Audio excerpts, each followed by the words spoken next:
सुनिए US president Donald Trump ने इस साल के शुरुआत से पहले क्या कहा, जब उनसे पूछा गया कि आपका न्यू ईयर रिजोल्यूशन क्या है। President, do you have a New Year's resolution? I have. Let's hear it. Peace on earth. Peace on earth. तो उन्होंने कहा कि पीस ऑन द अर्थ, यानी कि दुनिया में शांति। अब ये तो थी नॉर्मल जिंदगी, अब 3 दिन बाद देखिए मेंटोस जिंदगी। The United States hit Venezuela with a large-scale strike early Saturday and said its president, Nicolas Maduro, had been captured and flown out of the country. यानी 3 दिन भी अपनी बात पर कायम नहीं रह पाए डोनाल्ड ट्रंप।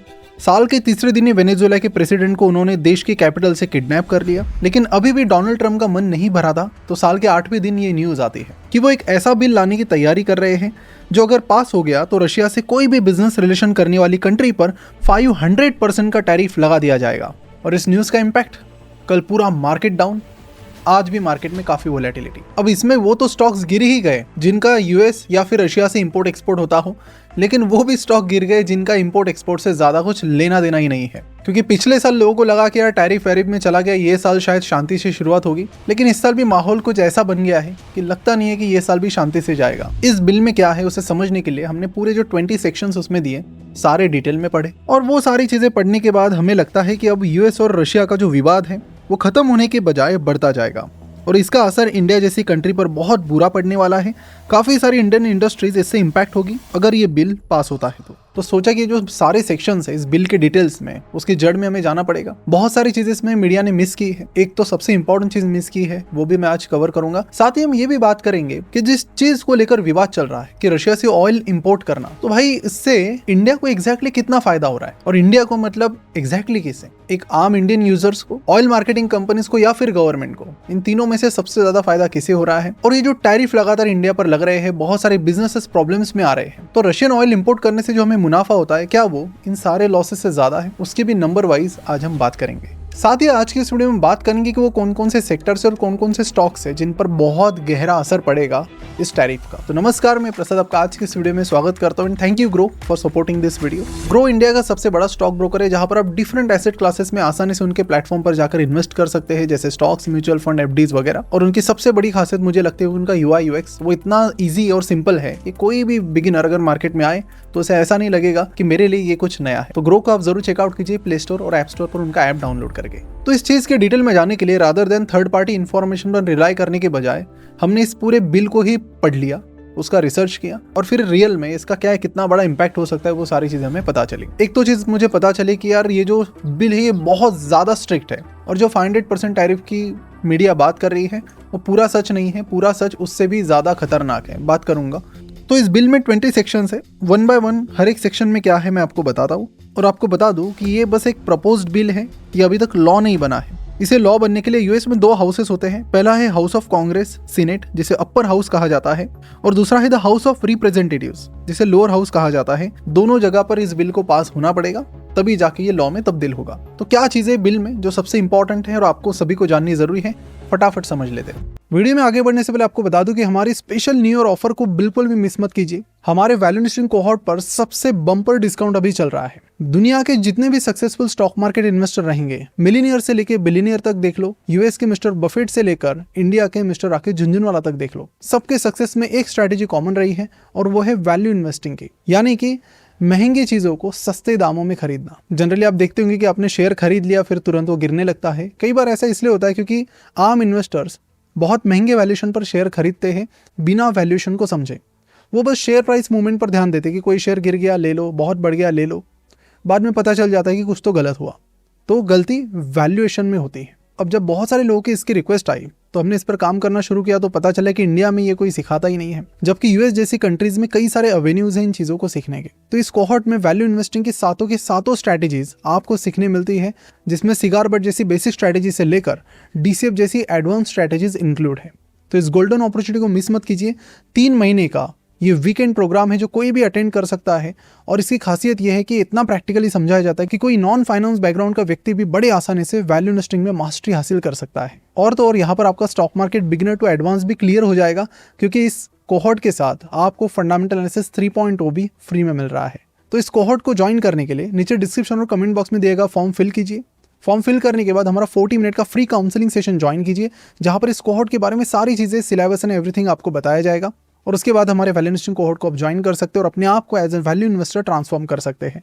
तो स्पेशल डिस्काउंट को बिल्कुल भी मिस मत कीजिए। चलिए बढ़ते हैं वीडियो की तरफ। तो इस बिल का नाम है सैंक्शनिंग रशिया एक्ट ऑफ 2025। ये बिल कहता है कि अगर रशिया यूक्रेन के साथ पीस टॉक रिफ्यूज करता है तो यूएस उस पर मैक्सिमम सैंक्शंस लगाएगा अंडर यूएस लॉ। पहले जो 3 सेक्शन है उसमें टर्मिनोलॉजीज और अलग अलग चीजें, बेसिक चीजें उन्होंने डिफाइन की है।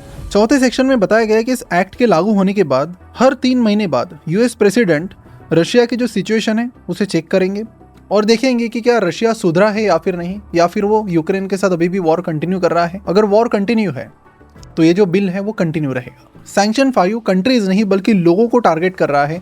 यहाँ पर रशिया के जो टॉप के लोग हैं, प्राइम मिनिस्टर है, प्रेसिडेंट है, डिफेंस मिनिस्टर है, बाकी मिलिट्री चीफ है, उनके लिए यूएस ने रूल बनाए हैं कि वीज़ा और एंट्री हम बैन करेंगे, उनके एसेट फ्रीज करेंगे वगैरह वगैरह। 6वें सैंक्शन में तो उन्होंने सीधा सेंट्रल बैंक ऑफ रशिया को टारगेट किया है कि जो भी bank central bank of Russia से ताल्लुक रखेगी, ट्रांजैक्ट करेगी, उस पर एक्शन लिया जाएगा। सेक्शन 7-8 में भी सिमिलर चीजें ही है।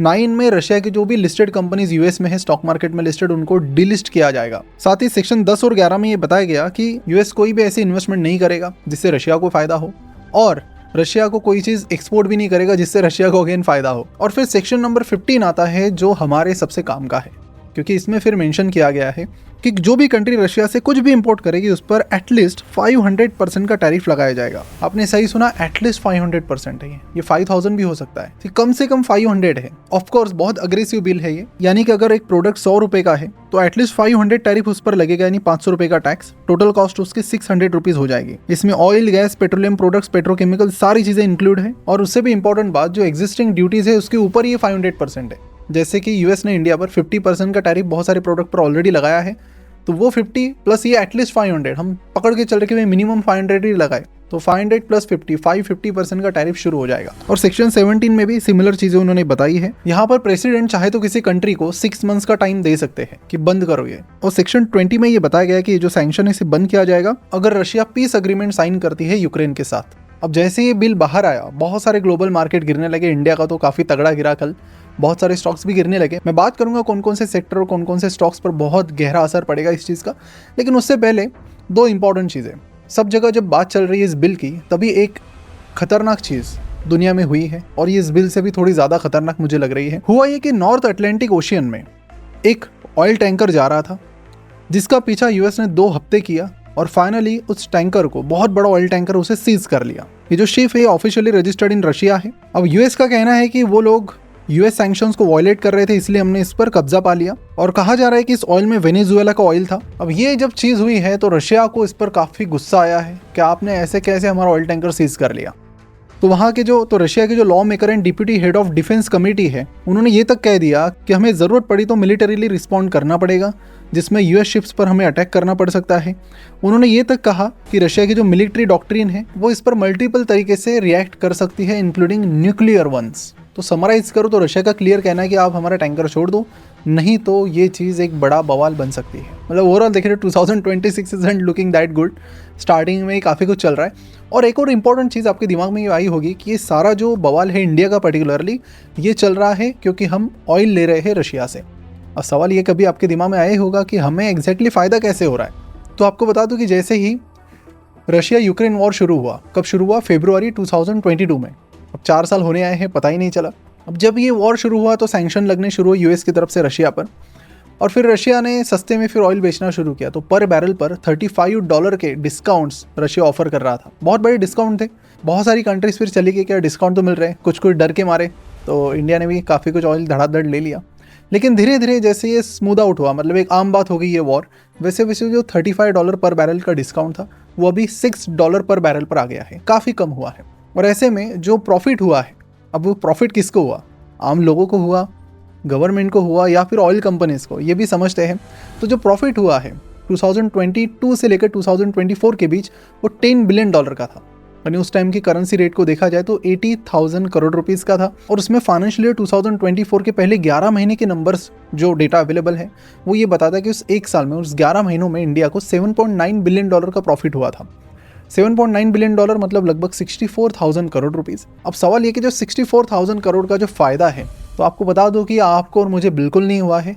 इसका फ़ायदा हुआ है ऑयल मार्केटिंग कंपनीज़ को, जिसमें कुछ सरकारी कंपनीज़ हैं मेजॉरिटी, और थोड़ी प्राइवेट कंपनीज है। सरकारी कौन से, IOCL, BPCL, HPCL, प्राइवेट में रिलायंस है, नायरा है। अगर आप यहाँ पर BPCL का डेटा देखते हो, भारत पेट्रोलियम का, तो आपको दिखेगा कि रेवेन्यू कुछ बढ़ नहीं रहा है। पिछले 5 सालों में मात्र 9% से रेवेन्यू बढ़ा है। But if you look at the profit, it is growing by 25% compounded सालाना। सिमिलरली पिछले 1 साल में देखिए रेवेन्यू नेगेटिव में है but profit has grown by 61%। आपको सिमिलर चीज़ बाकी ऑयल मार्केटिंग कंपनीज में भी दिखेगी। इंडियन ऑयल कॉरपोरेशन को आप देखेंगे तो वहाँ पर भी revenue growth is in single digit. पिछले 5 साल में मात्र 9% से कंपाउंडेड सालाना रेवेन्यू ग्रोथ हुई है, but profit growth if you look at, it is at 22% और पिछले 1 साल में 43%। तो किया क्या इन्होंने, सस्ते में उन्हें रशिया से ऑयल मिला, उसी ऑयल को रिफाइन करके पेट्रोलियम प्रोडक्ट्स के जरिए इन्होंने बाहर कंट्री में एक्सपोर्ट किया। तो बहुत सस्ते में मिला, मार्जिन्स काफ़ी थी, सेल्स नहीं बढ़ा, रेवेन्यू उतना ही कर रहे हैं जितना पहले था, प्रॉफिट मार्जिन बहुत बढ़ गए। अब ये चीज़ सरकारी ऑयल मार्केटिंग कंपनीज को इसका सबसे ज़्यादा फायदा हुआ, उसके बाद प्राइवेट कंपनीज को हुआ, उसके बाद इंडियन गवर्नमेंट को भी हुआ कि उस दौरान जो रशियन वॉर चल रहा था उसमें बहुत डीप डिस्काउंट की वजह से ऑयल काफ़ी कम रेट में आया। लेकिन इंडियन यूज़र्स को जो पेट्रोल डीजल अपनी गाड़ी में डाल रहे हैं या फिर इंडस्ट्री में यूज़ कर रहे हैं, उन्हें कुछ प्राइस पे कुछ डिस्काउंट नहीं मिला, क्योंकि फिर जो गैप था, सस्ते में ऑयल आया, वो गवर्नमेंट ने टैक्सेस बढ़ा के फिल कर दिया। तो गवर्नमेंट को भी एक अच्छा खासा फायदा इसमें हुआ, लेकिन ऑयल मार्केटिंग कंपनीज को सबसे ज़्यादा।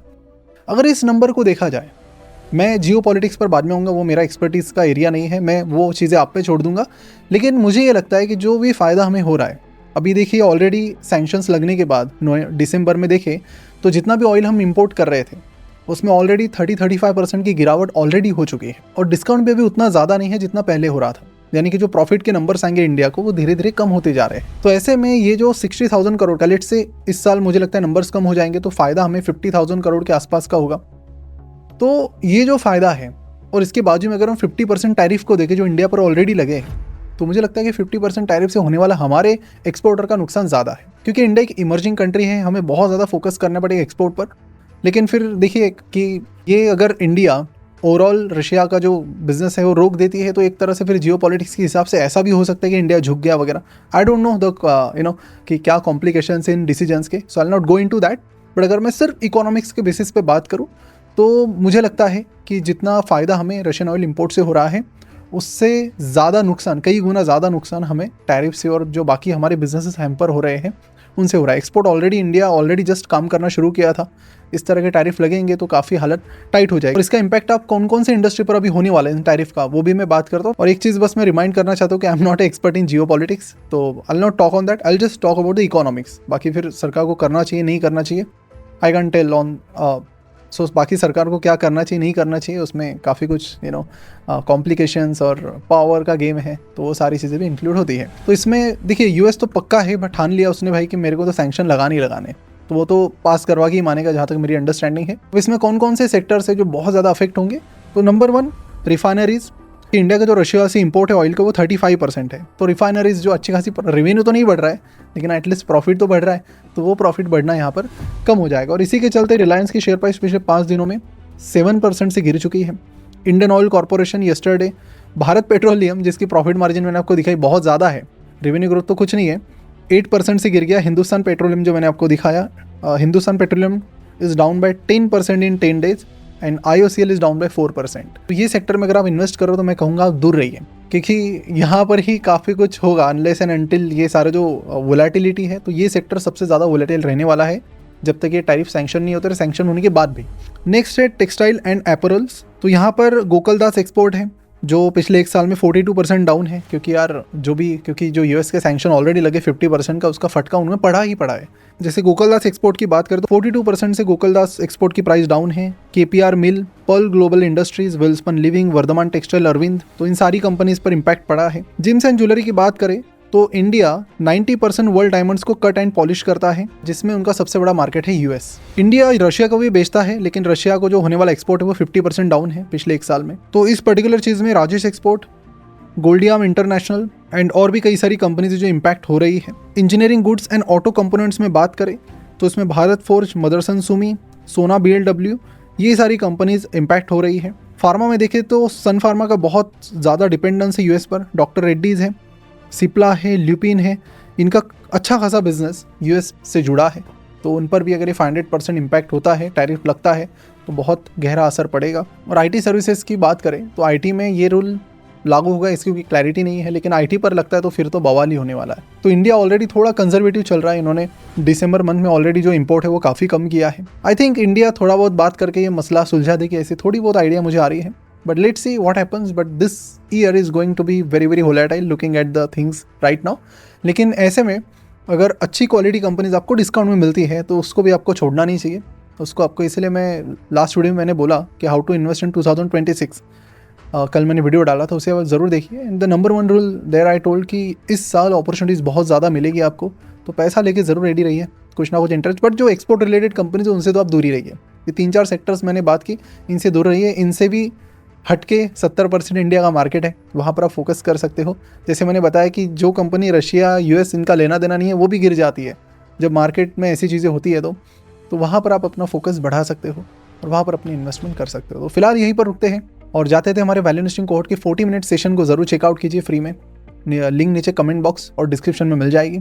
और क्या क्या हम कवर करने वाले VIC में वो भी समझिए। और इसी तरह के वीडियोस हम लाते रहते हैं, तो उसके लिए चैनल को ज़रूर सब्सक्राइब कीजिए, बेल आइकन पर क्लिक कीजिए।